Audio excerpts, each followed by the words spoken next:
Daniel stood before the board of his small, struggling nonprofit, his heart heavy. His dream of providing clean water to remote villages felt like it was crumbling under the weight of financial setbacks and logistical failures. Dejected, he shared his sense of defeat with his mentor, an older and wiser man named Samuel. "It feels impossible," Daniel confessed, his voice filled with despair.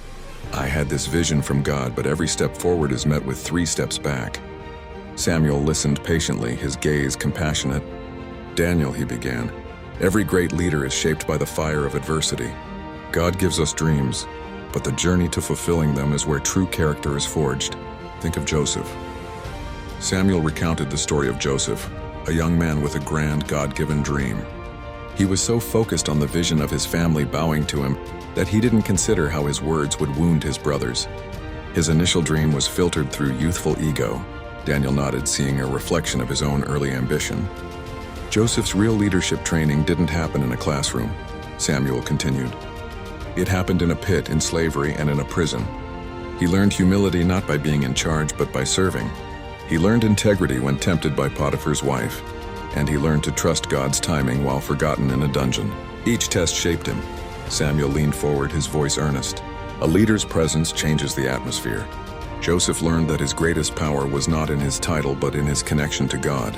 Even in the darkest places, God's favor was on him because he remained faithful. God reveals our trigger points in these trials," Samuel explained. "For some, it's greed or power. For others, it's ego or the need for approval. Joseph had to face his own. A wise leader knows their temptations and creates an escape plan, relying on God's strength, not their own." A new resolve began to grow in Daniel's heart. He saw his setbacks not as failures, but as training. He realized his dream wasn't just about providing water, it was about serving people.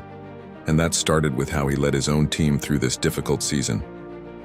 That night, Daniel prayed a leader's prayer. "Lord, keep me humble. Let these trials shape my character and draw me closer to your vision. Help me to serve your people well." Returning to his team the next day, Daniel's presence had changed.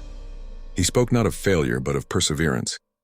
He acknowledged their struggles with empathy and shared his renewed commitment to their shared mission. Inspired by his humble strength, the team rallied together. They found creative solutions, and slowly, doors began to open. Years later, as Daniel watched clean water flow in a village that once had none, he understood the deep truth of leadership.